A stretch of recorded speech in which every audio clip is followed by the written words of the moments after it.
ओम शांति। 23 जुलाई 2026 की मुरली है।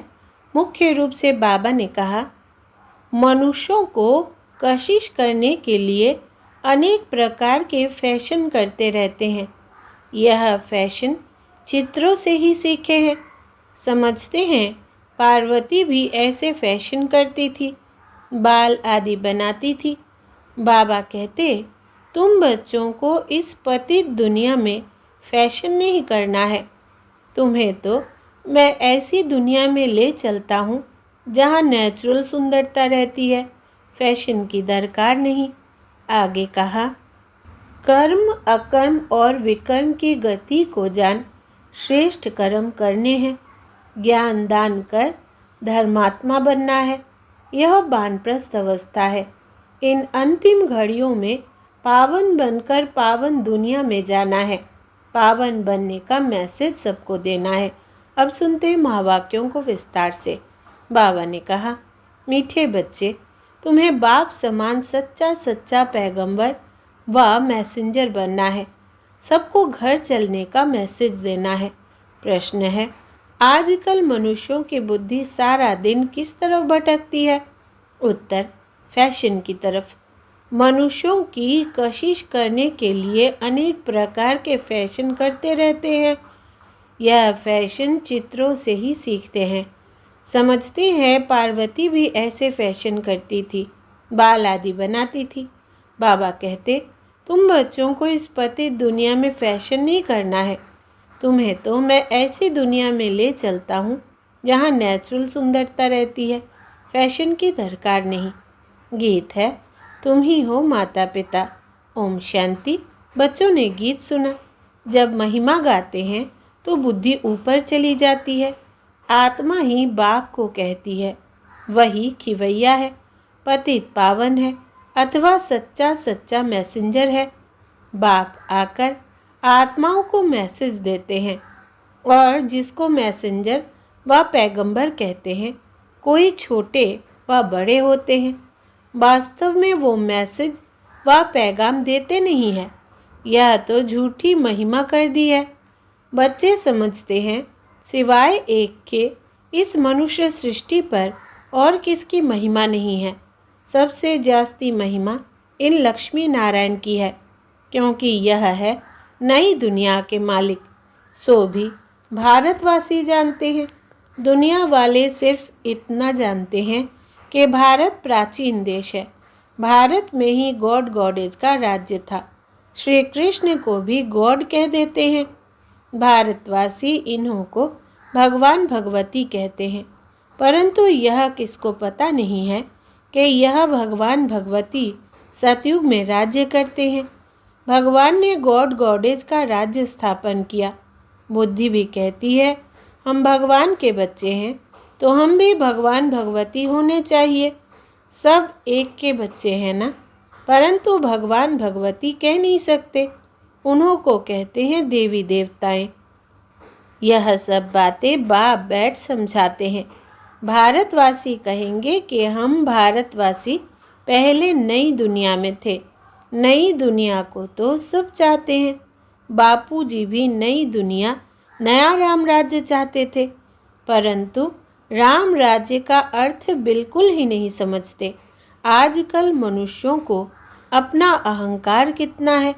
कलयुग में है पत्थर बुद्धि, सतयुग में है पारस बुद्धि, परंतु यह किसको समझ नहीं है। भारत ही सतयुग में पारस बुद्धि था, अब भारत कलयुग में पत्थर बुद्धि है। मनुष्य तो इनको ही स्वर्ग समझते हैं। कहेंगे स्वर्ग में विमान थे, बड़े बड़े महल थे, वो तो सब अभी है। साइंस कितनी वृद्धि को पाई हुई है, कितना सुख है, फैशन आदि कितना है। बुद्धि सारा दिन फैशन पिछाड़ी ही रहती है। आर्टिफिशियल सुंदर बनने के लिए बाल आदि कैसे बनाते हैं, कितना खर्चा करते हैं। यह सब फैशन निकला है चित्रों से। समझते हैं पार्वती मिसल हम बाल आदि बनाते हैं, यह सब कशिश करने के लिए ही बनाते हैं। आगे पारसी लोगों की स्त्रियां मुंह पर काली जाली पहनती थी, कि कोई देखकर आशिक ना हो जाए। इसको कहा जाता है पतित दुनिया। गाते हैं, तुम ही हो माता पिता, तुम ही हो, परंतु यह किसको कहना चाहिए? मात पिता कौन है यह भी नहीं जानते। मात पिता ने ज़रूर वर्षा दिया होगा। बाप ने तुम बच्चों को सुख का वर्षा दिया था। कहते भी है बाबा, हम तो आप बगैर और किसी से नहीं सुनेंगे। अभी तुम जानते हो शिव बाबा की महिमा गाई जाती है। ब्रह्मा की आत्मा भी खुद कहती है, हम सो पावन थे, अब पतित बने हैं। ब्रह्मा के बच्चे भी ऐसे कहेंगे, हम ब्रह्मा कुमार कुमारियाँ सो देवी देवता फिर 84 जन्मों के अंत में पतित बने हैं। जो नंबर 1 पावन वो नंबर 1 पतित। जैसे बाप वैसे बच्चे। यह खुद भी कहते हैं, शिव बाबा भी कहते हैं, मैं आता हूँ इनके बहुत जन्मों के अंत में। जो पहले नंबर में पूज्य लक्ष्मी नारायण की डिनास्टी में थे, अब है संगम। तुम कलयुग में थे, अब संगम युगी बने हो। बाप संगम पर ही आते हैं। ड्रामा अनुसार बच्चे भी वृद्धि को पाते हैं। अब बच्चों को ज्ञान तो मिला है, हम सो देवता थे, फिर क्षत्रिय वैश्य शूद्र बने हैं। सारे चक्र को अच्छी रीति तुम जानते हो। यह तो बहुत सहज है। हमने 84 जन्म लिए। कईयों की बुद्धि में यह भी नहीं बैठता है। स्टूडेंट में नंबर वार तो होते ही है। राइट से लेकर शुरू करते हैं, first class, second class, third class. बच्चियाँ खुद भी कहती है, हमारी थर्ड क्लास बुद्धि है, हम किसको समझा नहीं सकते। दिल तो बहुत होती है, परंतु बोल नहीं सकते। बाबा क्या करें? यह हुआ अपने कर्मों का हिसाब किताब। अब बाप कहते हैं, मैं तुमको कर्म अकर्म विकर्म की गति का ज्ञान सुनाता हूँ। कर्म करना है, यह तो तुम बच्चे जानते हो। थर्ड क्लास बुद्धि वाले इन बातों को समझ ना सके। यह है ही रावण राज्य, परंतु यह किसको पता नहीं। रावण राज्य में मनुष्य तो विकर्म ही करेंगे तो नीचे ही गिरेंगे। गुरु किया ही जाता है दुख की दुनिया में। सद्गति के लिए ही गुरु करते हैं कि मुक्ति में ले जाए। वो है निर्वाण धाम, वाणी से परे स्थान। मनुष्य अपने को वानप्रस्थी कहते हैं, वो तो कहने मात्र है। वानप्रस्थियों की भी सभा होती है। सब कुछ मिल्कियत आदि बच्चों को देकर गुरु के पास जाकर बैठते हैं। खान पान आदि तो ज़रूर बच्चे ही देंगे, परंतु वानप्रस्थ का अर्थ कोई भी नहीं समझते हैं। किसी की बुद्धि में यह नहीं आता कि हमको निर्वाण धाम में जाना है, अपने घर में जाना है। वो कोई घर नहीं समझते हैं, वो तो समझते हैं ज्योति ज्योत में समा जाएंगे। निर्वाण धाम में तो रहने का स्थान है। आगे 60 वर्ष के बाद वानप्रस्थ लेते थे। यह जैसे कि कायदा था, अभी भी ऐसे करते हैं।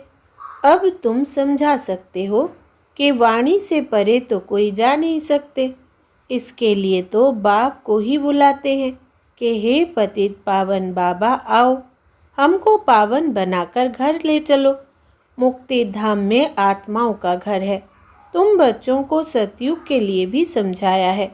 वहाँ कौन रहते हैं, कैसे वृद्धि होती है, आदमशुमारी का भी किसको पता नहीं है। राम राज्य में आदमशुमारी कितनी होगी, बच्चे आदि कैसे जन्म लेंगे, कुछ भी नहीं समझते हैं। कोई भी विद्वान आचार्य पंडित नहीं जो इस ड्रामा के चक्र को कोई समझा सके। 84 लाख का चक्र हो कैसे सकता? कितनी रोंग बातें हैं। बिल्कुल सूत ही मूंझा हुआ है। बाप समझाते हैं, अभी तुम जानते हो। बाप ने कर्म अकर्म विकर्म का सारा राज समझाया है। सतयुग में तुम्हारे कर्म अकर्म हो जाते हैं। वहाँ कोई बुरा कर्म होता ही नहीं, इसलिए कर्म अकर्म हो जाते हैं। यहाँ मनुष्य जो भी कर्म करते हैं वो विकर्म हो जाते हैं। अभी तुम बच्चे जानते हो हम छोटे बड़े सबकी सारी दुनिया की वानप्रस्थ अवस्था है। सब वाणी से परे जाने वाले हैं। कहते हैं हे पतित पावन आओ, हमको आकर पतित से पावन बनाओ। परंतु जब तक पावन नई दुनिया नहीं है, यहाँ पतित दुनिया में पावन तो कोई रह ना सके। यह जो भी पतित दुनिया है सब खत्म हो जानी है। तुम जानते हो हमको फिर नई दुनिया में जाना है। कैसे जाएंगे? यह सारी नॉलेज है। यह है नई नॉलेज, नई दुनिया, अमरलोक व पावन दुनिया के लिए। तुम अभी संगम पर बैठे हो, यह भी जानते हो। दूसरे जो भी मनुष्य है, ब्राह्मण नहीं है, वो कलयुग में है। हम सब संगम पर है, जा रहे हैं सतयुग में। बरोबर यह संगम युग है। वो तो है ही स्वर्ग। उनको संगम नहीं कहा जाता, संगम है अभी।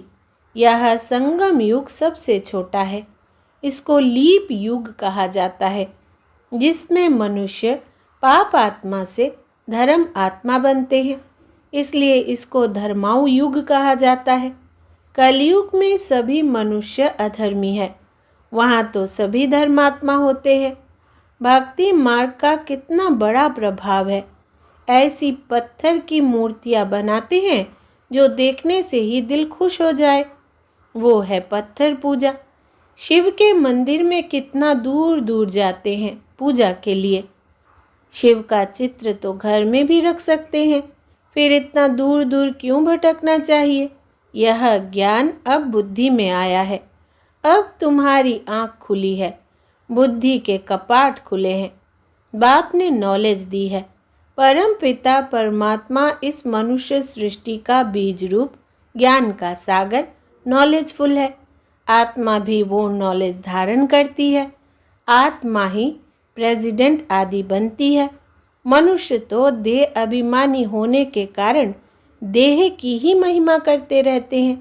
अभी तुम समझते हो आत्मा ही सब कुछ करती है। तुम आत्मा 84 जन्मों का चक्र लगाए बिल्कुल ही दुर्गति को पाई हुई हो। अभी हम आत्मा ने बाप को पहचाना है, बाप से वर्षा ले रहे हैं। आत्मा को शरीर तो ज़रूर धारण करना पड़े। शरीर बगैर आत्माएं कैसे बोले, कैसे सुने? बाप कहते हैं मैं निराकार हूँ, मैं भी शरीर का आधार लेता हूँ।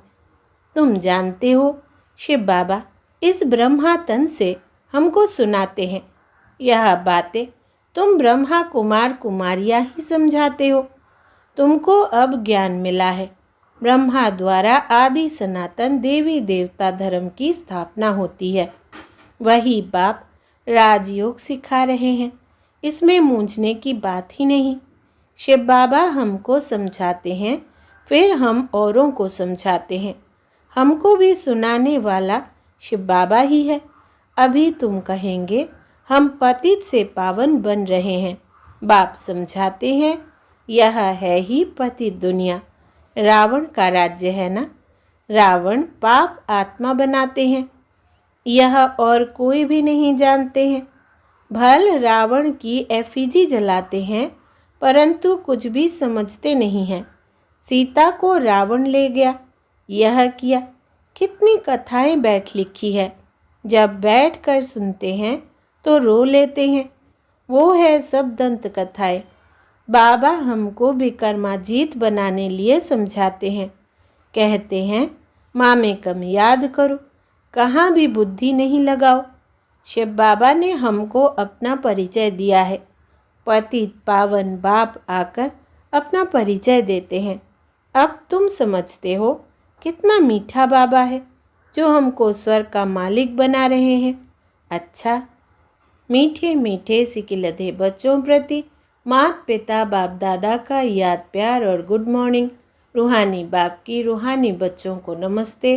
हम रूहानी बच्चों की रूहानी माता पिता बाप दादा को याद प्यार, गुड मॉर्निंग और नमस्ते बाबा नमस्ते। धारणा के लिए मुख्य सार।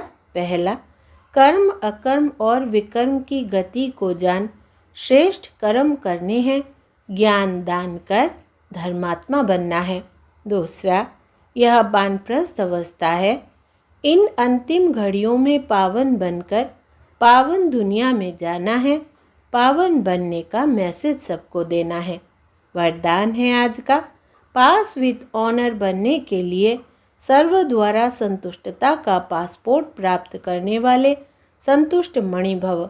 विस्तार है, जो बच्चे अपने आप से, अपने पुरुषार्थ व सर्विस से, ब्राह्मण परिवार के संपर्क से सदा संतुष्ट रहते हैं, उन्हें ही संतुष्ट मणि कहा जाता है। सर्व आत्माओं के संपर्क में अपने को संतुष्ट रखना व सर्व को संतुष्ट करना, इसमें जो विजयी बनते हैं वही विजय माला में आते हैं। पास विद ऑनर बनने के लिए सर्व द्वारा संतुष्टता का पासपोर्ट मिलना चाहिए। यह पासपोर्ट लेने के सिर्फ सहन करने व समाने की शक्ति धारण करो। स्लोगन है, रहम दिल बन सेवा द्वारा निराश और थकी हुई आत्माओं को सहारा दो। रहम दिल बन सेवा द्वारा निराश और थकी हुई आत्माओं को सहारा दो। ये अव्यक्त इशारे ज्वाला स्वरूप स्थिति में रहे शक्तिशाली याद का अनुभव करो। पावरफुल याद के लिए सच्चे दिल का प्यार चाहिए। सच्चे दिल वाले सेकंड में बिंदु बन बिंदु स्वरूप बाप को याद कर सकते हैं। सच्चे दिल वाले सच्चे साहिब को राजी करने के कारण बाप की विशेष दुआएं प्राप्त करते हैं, जिससे सहज ही एक संकल्प में स्थित हो ज्वाला रूप की याद का अनुभव कर सकते हैं। पावरफुल वाइब्रेशन फैला सकते हैं। सच्चाई की शक्ति के कारण दिमाग भी समय पर युक्ति युक्त यथार्थ कार्य कराता है। कोई भी उल्टा कार्य हो नहीं सकता। अच्छा, ओम शांति।